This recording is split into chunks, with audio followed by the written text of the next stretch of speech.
What I am about to say right now, I hope will bridge generational gaps, because I'm going to be talking about, well, to begin with, let me just put it this way.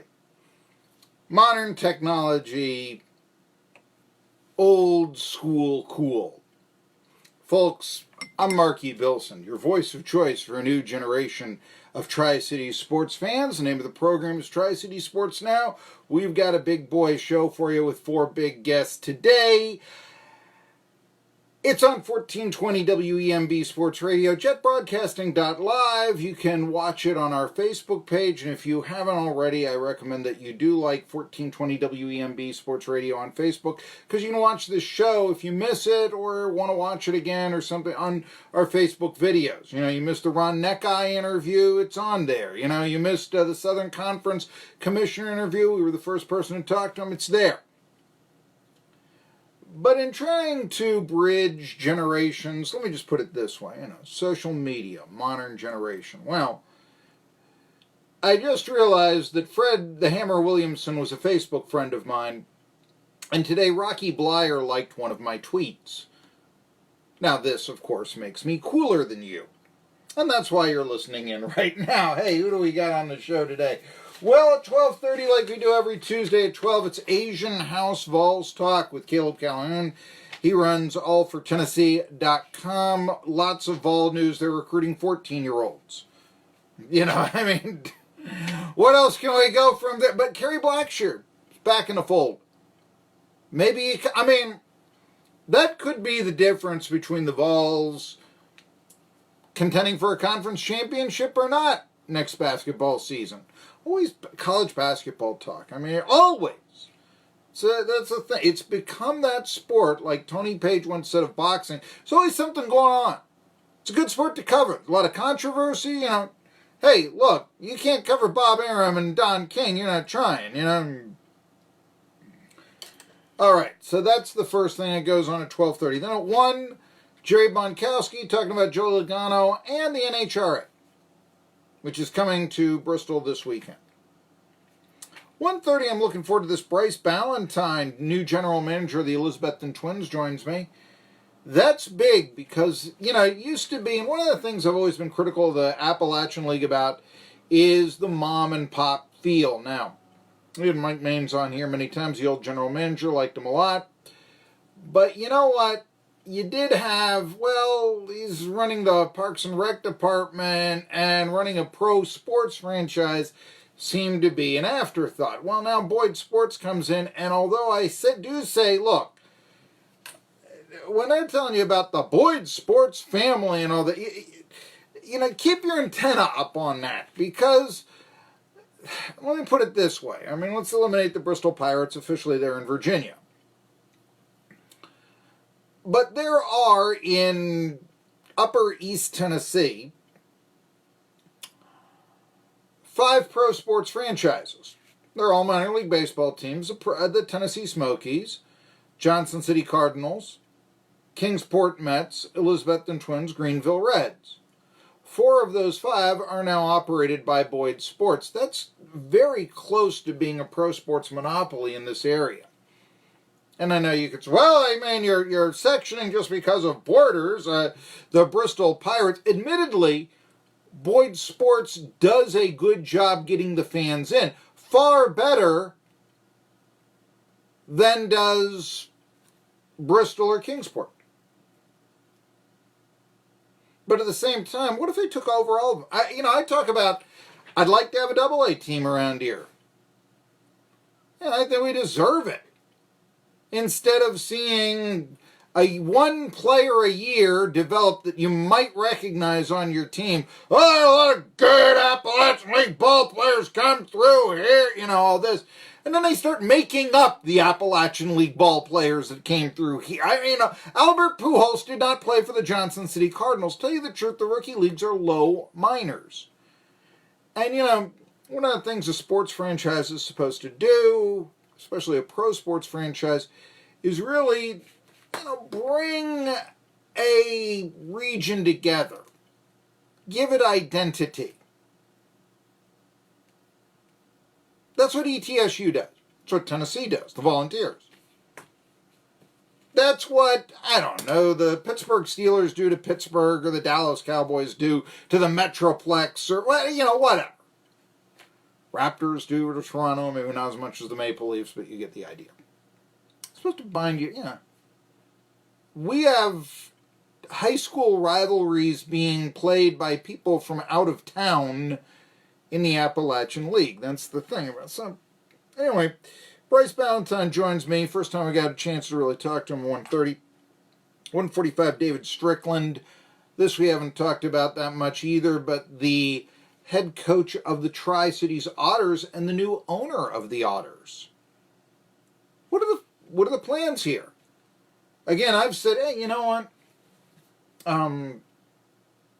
You can't have that United League team in Nashville, can you, when they go MLS? How about the Tri-Cities? I don't know if people think as big as I do.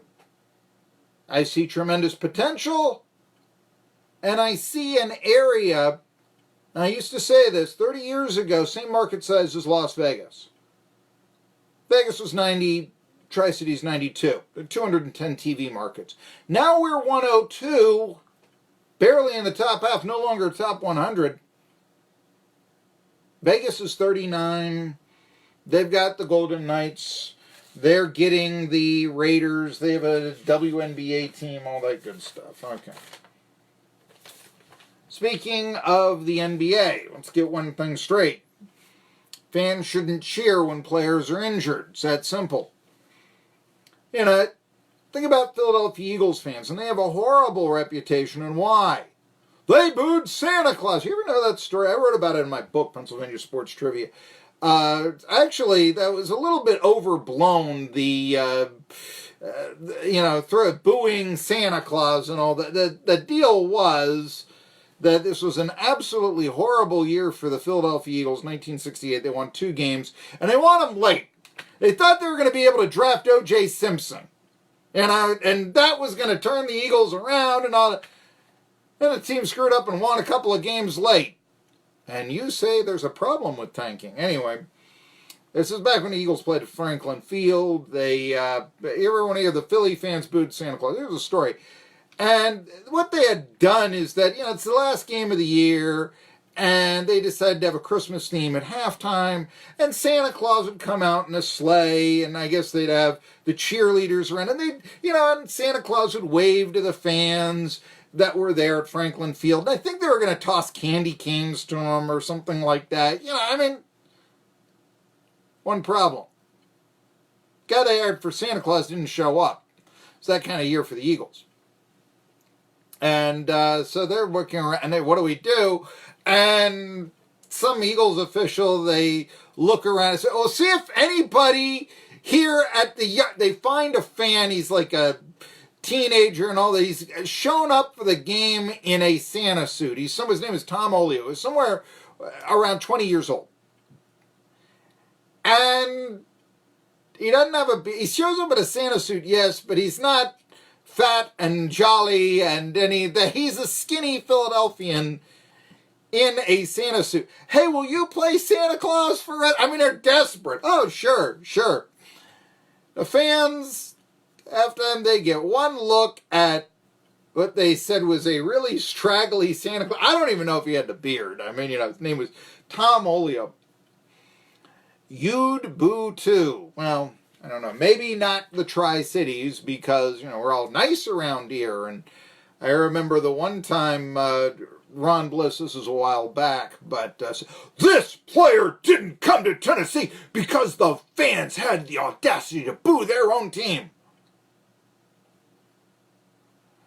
Yeah. They don't do that anywhere else, sure. No. One wonders how Temple fields a team.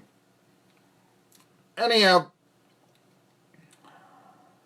but this reputation Eagles fan. They booed Santa Claus. They cheered when Michael Irvin had a career-ending injury in 1999.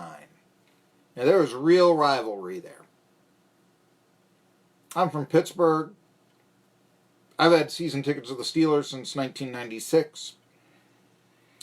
I can remember, and I was doing research, at least 4 quarterbacks, including the great Terry Bradshaw, were cheered when they were hurt on the Three Rivers Stadium turf. Three Rivers Stadium was 20 years ago, but, and this is more than a generation. This is, 1 or 2 generations ago.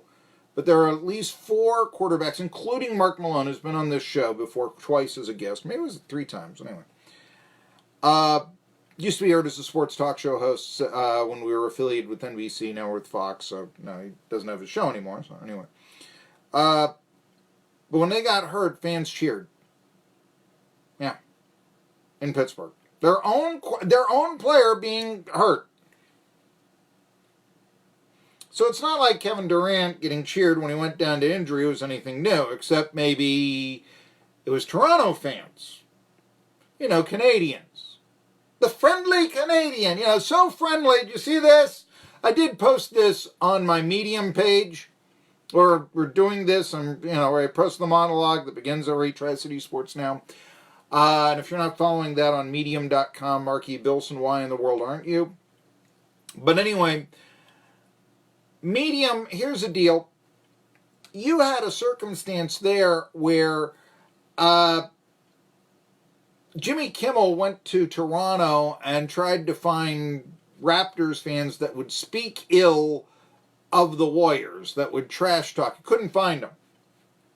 Now, part of that, I think, is that Toronto is so hockey that, and it's, we have a basketball team, they're doing well, how wonderful, that sort of thing. It's, well, who are the Warriors? Who's Kevin? No, but they couldn't find, supposedly, a Toronto sports fan who would speak ill of the Warriors before the series. That wouldn't, trash talk. And, no, that's not what we're about here in Canada, that sort of thing.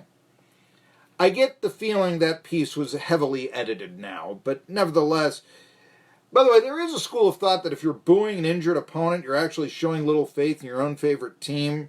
I mean, hey, the Raptors can't beat the Warriors, even though they're up 3-1 with 2 potential home games left if Kevin Durant is on the floor, so he's injured. Yay! That's really, really bad form, and it also says Raptors are the lesser team. There's a real school of thought there. And maybe that's even what was in the back of the Raptors' minds, or it was enough to inspire the Warriors to come back from that 6-point deficit with 3 minutes left to go and win the ball game last night by a point. But the question here is, why Toronto? I mean, I told you about Pennsylvania. And let me tell you, I went to school in Tennessee. I went to school in Pennsylvania, all over. And even in rural communities, I went in Mainline, Pittsburgh. I know, they can be tough. But one of the things that they do in PA when you're growing up is that I'm never called Marky. I'm always Billson. Okay, that's at least, I don't know about the, girls, but the boys, rite of passage, you're called by your last name. Toughen you up, that sort of thing. But Toronto? So, what's the deal here? Is it basketball culture, lack of faith in their own team? Is it that Toronto fans would easily trade this Raptors appearance in the NBA Finals to reverse the outcome of the Bruins series, 7th game of the Bruins series, first round of Stanley Cup playoffs, because in that case, then the Maple Leafs would probably be in the Stanley Cup Finals. Whatever it is, it's a bad look.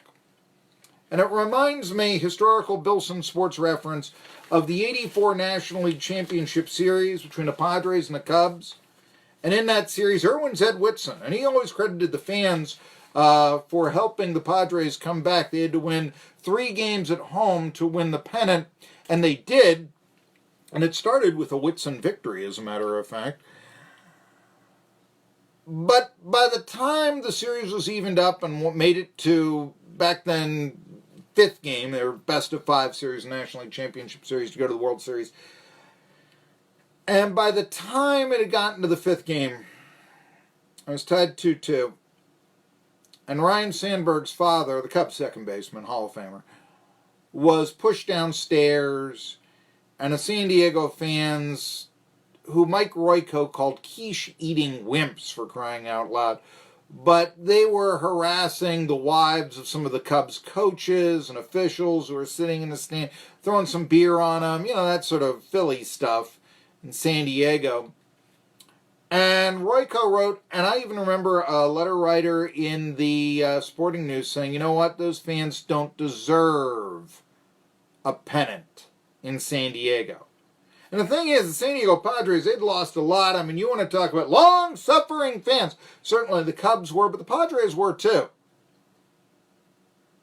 But they received no sympathy because of their fan behavior. And it was, geez, those Padres fans, they didn't deserve the pennant.